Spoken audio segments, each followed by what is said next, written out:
Hope still alright. Update po tayo sa cup din for today, guys. Grabe sa ngayon, guys, Grabe.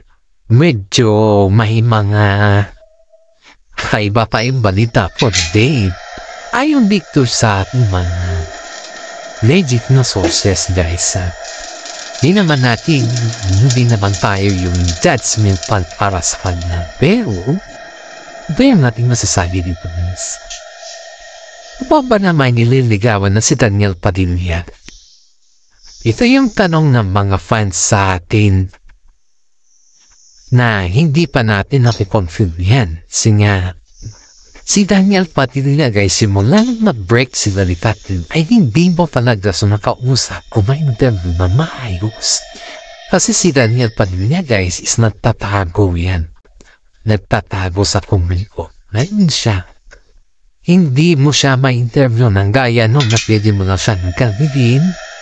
Pero sa mga ganyan na times, guys, simula nung wala sila ni Katrin Bernardo, ay hindi mo na siya mahagilap sa kamera. Parang kumbaga lang is pwede pa pang vlog, ganun lang, pictures, ganun lang. Pero yung gaya ng dati, wala na yun. Hindi na siya ganun. Pati nga yung mga business nila nun na yung parehas kan sila ni Katrin, wala na yun. Si iba naman na kasi yung galawan ni Daniel. Iba na. Parang kumbaga is yung gusto ni Daniel is yung siya lang, yung pamilya niya lang, pero yung girlfriend hindi niya alam. Ngayon, guys, ito yung kwan ko dito. Ito yung update natin dito na wala pang na. Di ba si Katrin Bernardo po ay umattend sa ABS-CBN Ball. Ngayon, may nakapansin sa kanila na ayun, dito sa ating legit na sources natin, may nakapansin sa kanila na itong si Daniel Padilla, iba diretso lang si Katrin kasi yung unang dumaan tapos sunod yung incognito. After that, guys, itong si Daniel Padilla napansin ng mga isang pas. Di ba nagrampa na sila, di ba? Yung mga rampa-rampa na nila, okay na yun. Sa event na yun, guys, ay may napakapansin sa kanya na di ba tapos na silang nagrampa, muna si Catherine, tapos si Tomito. Tapos, nasa event na sila, o sa loob na, di ba? Yun na. Mga sayawan, mga inuman, nandiyan na lahat. Kasi nga, ang ABS-CBN kasi, guys, kapag yan ay magic ball, hindi lamang yan pagandahan o katawan o pagandahan ng ground, kundi may mga funding nun, may mga big event din yan. Kasi, ang kasi, yan, dyan mo makikita yung tinatawag na ano din mo matching move lang sa artista. Ngayon, ito yung kwanan. Ngayon, guys, itong si Daniel Padilla, nikop downward kung yan mapa. Yan, ito sa ating legit sources, medyo nakaimam ata daw ng pungki. Likot daw ng kanyang mata. At pinipilit daw niya na parang pinusahin sa kaibigan niya na napitan mo si Catherine para kausapin ko, napitan mo si Catherine para kausapin ko. Parang ganun daw kasi takot pala si Daniel. Dito sa ating legit na sources takot pala si Daniel kay Mami Ming, guys. Yes. Kasi si Mami Ming pala, may rules pala yan kay Daniel na in-against nila. Kumbaga is binayulit ni Daniel. Kaya tong si Mami Min, dito niya na lang nalaman na na-violate ni Daniel yung rules niya. As in, guys, na-violate talaga ni Daniel. Kaya sabi, ang dami magsasabi na kasalanan naman talaga ni Daniel kung tutuusin mo. Kasi nga, kung nag-explain dapat siya or kung iniwasan niya yung mga dahilan niya, iniwasan niya ba yung ayaw ni Catherine sa kanya? Okay na sana. Kaso patuloy rin pala siyang nagyaganon. Tapos pagkasama lang pala sila ni Catherine, guys, is parang okay man. Hindi mo maintindihan. Parang hingin-hingi daw pa si ni Daniel kay Catherine ng guys is magkaroon ng mga space kasi matagal na daw sila. Magkaroon pa ng tiwala kasi matagal na daw sila. Pero si Catherine, syempre wala pa siyang tiwala hanggat hindi pa sila kasal ni Daniel Padilla. Karoon naman talaga. Kahit 12 years kayo kung kasal na lang iturang sa mata ng tao, very confident yan. Ganito, ganyan. Pero pagdating pala kay Catherine Bernardoes is wala din pala to. Kumbaga is walang sense. Yun pa yung totohanan dyan. Yan ang pala katinding trauma na nakuha ni Catherine kay Daniel. Ngayon, ang sinasabi ng mga karamihan is sobrang likot na mata ni Daniel dun, guys. Sabi ng mga karamihan is bakit? So, ang napansin ng mga karamihan sa kanya, guys, medyo lasing na daw si DJ, si Boy. Alam na raw natin. Medyo lasing na daw si Boy. Hindi pa na medyo lasing na daw si Boy. Tapos, tinawag yung kaibigan niya. Nita ka kay Catherine para kausapin kung ano ba siya. Pero itong si Catherine na to, hindi naman daw. Parang baga i-ignore niya lang yung kaibigan niya. Dahil hindi nakapagbigyan or dahil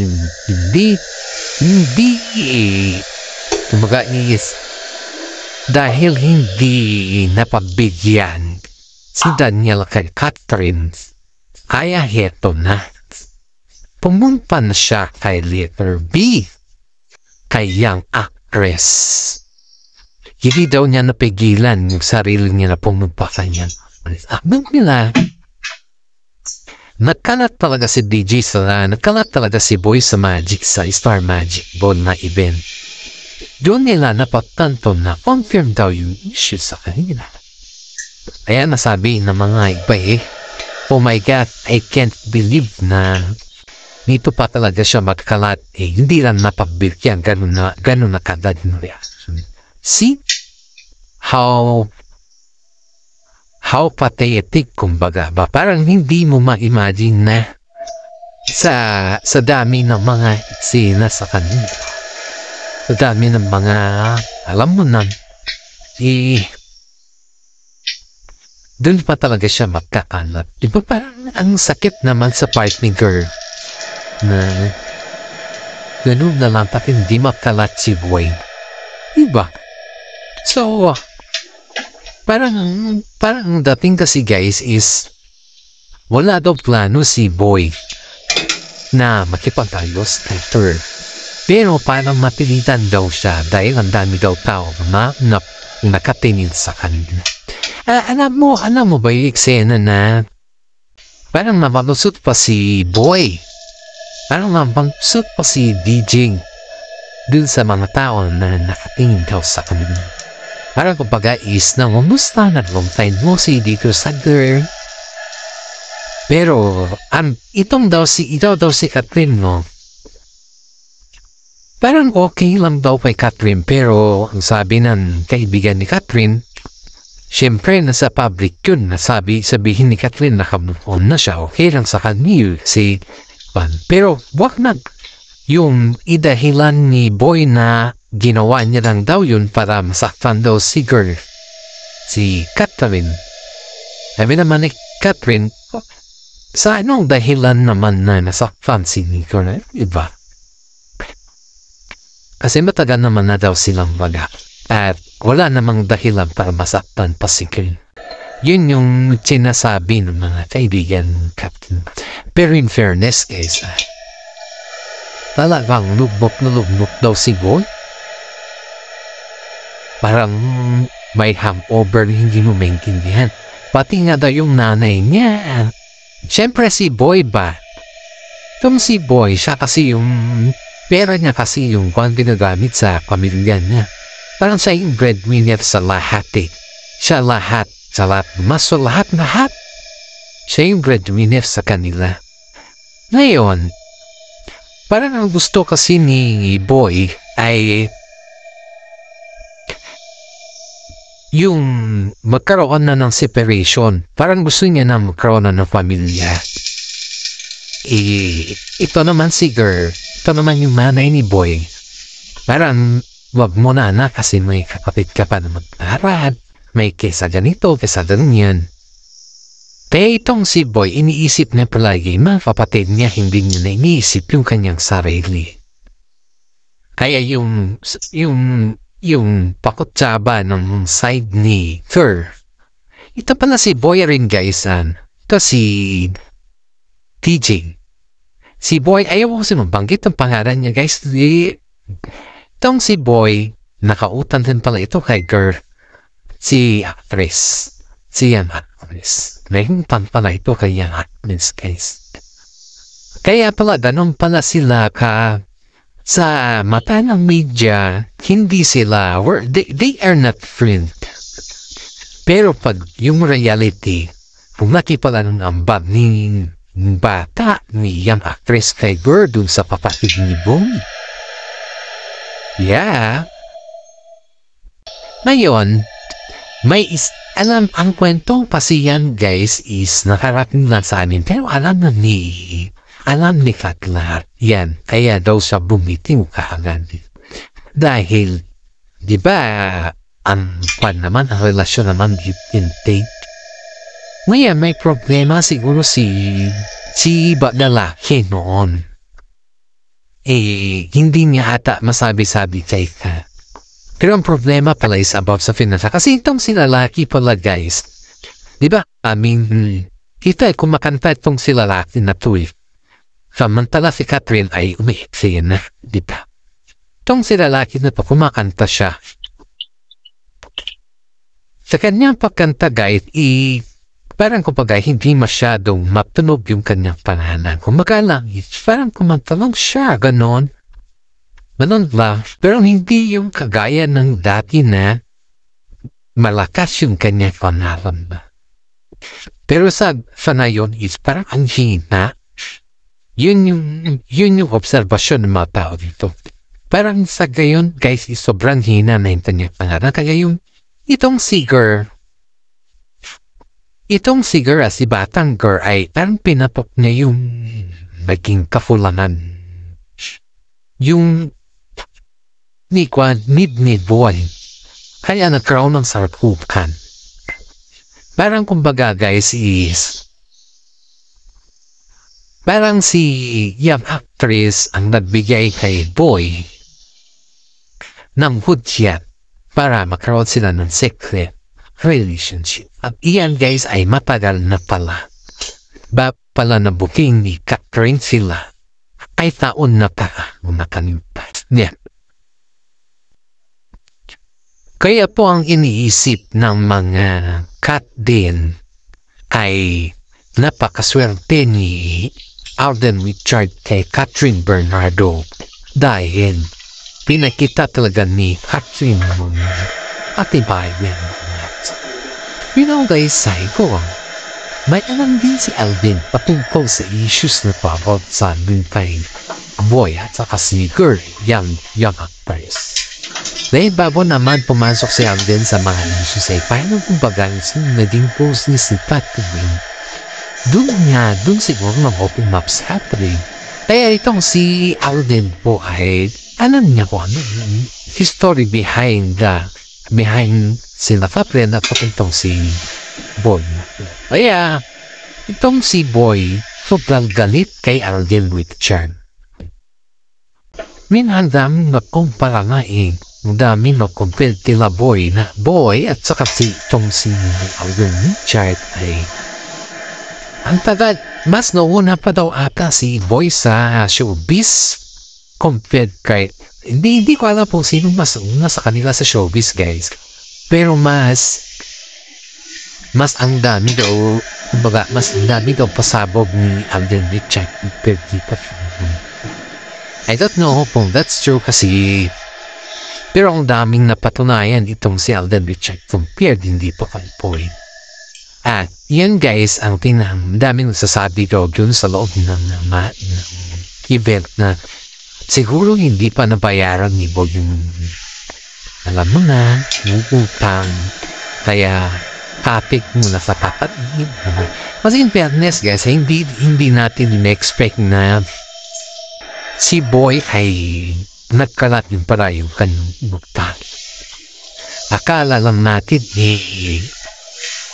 wala siyang utang. Yung pala, nagpalat guys. Kaya, hindi. Sabihan natin sa akin, sabihan natin sa mga kasama natin na huwag tayo mag-judge ng kapwa natin kasi yan, hindi natin anak ng bayan, huwag natin. Yan nga po yung sinasabi ng mga karamihan dito guys na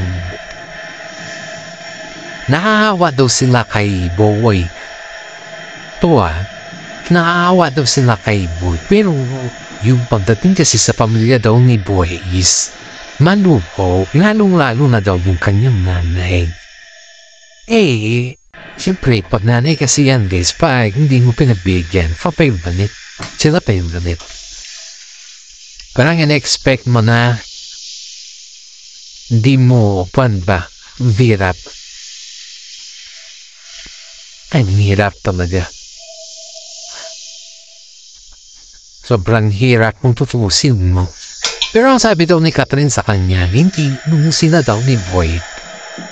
Wala daw nababanggit ni Boy na ganun. Pero ang naputos ata kay Boy is yung mudra. Kasi yung mudra daw ata guys, ayun dito sa ating legit ng sources. Nung kasagsagan pa ng kanyang boyfriend, dahil boyfriend ay sagan pa ng kanyang boyfriend. Medyo hinayaan na daw ni mudra yung si Boy na kung ano daw yung gusto niya sabihin, kung ano daw. Pag may mga problema, nandiyan si mudra. Pero nung magkahiwalay daw si mudra at saka si Juan, mudra at saka si si boyfriend niya, dito naman nag-start sila Catherine ang Boy. Kaya pati itong si Mudra nakikuusap kay Alden Richard pala not pwede is magkayos sila Catherine tsaka itong si Boy. Kaso nga lang si Mami ba mas minabuti niya na hindi na muna hindi na muna magganon mag-copy dahil stress pa yung anak niya. You know guys, may tama naman si Mami Min. Hindi naman kasi lahat ng mga bagay ay kita naman natin na lahat naman kasi ng mga bagay noon ay binibigay niya kay Boy. Ito si Catherine noon guys. Ayun dito sa ating legit na sources. Yung mga things naman meron kumbaga is ang priority niya talaga ito noon is si Boy. So ano daw gusto ni Boy? Okay lang daw sa kanya noon eh. Kaya awang-awa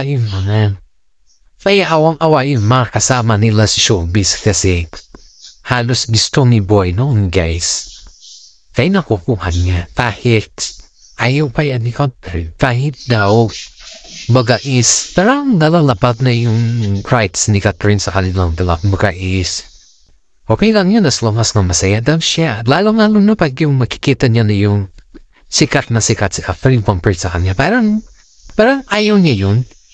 Oo, ganun daw si Boy guys.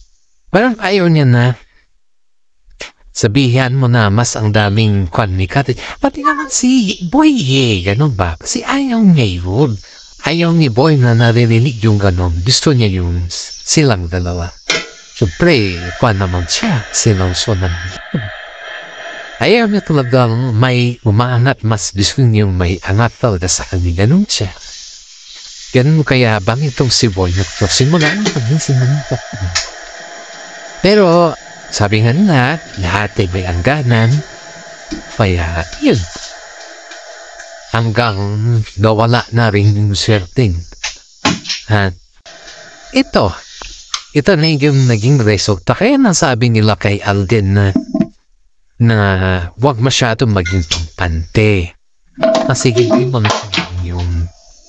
hindi mo alam yung mga panahon na yung gaya nangyari ngayon na kahit taon kayo tapos may biglang umeksena o diba? Kaya ito na yung nangyayari sa ngayon guys na parang sinasabi na kailangan mo rin magtira sa iyong sarili. Daming nagsasabi kay Alden Richard na wag mo nang bitawan pa. Kasi pag bibitawan mo pa yan, sayang kasi. Mas maraming achievement yan. Kasi ang daming achievement ni Catherine guys, sa totoo lang. Imaginin mo, teenagers pa lang sila, may Lamborghini na silang dalawa. O, ganon, imagine mo yun Tapos, nakapapatayo may dream house kasi si Catherine sa kanyang pamilya at matagal na yun pinaplano niya. Medyo hindi lang kasi siguro, wala pa kasi siguro silang kumbaga is yung earnings by ulam. So kasi nila yung siyempre dream house yan dream house ng family mo. So kailangan magpagandahin. Yan yung tinatawag na dream house.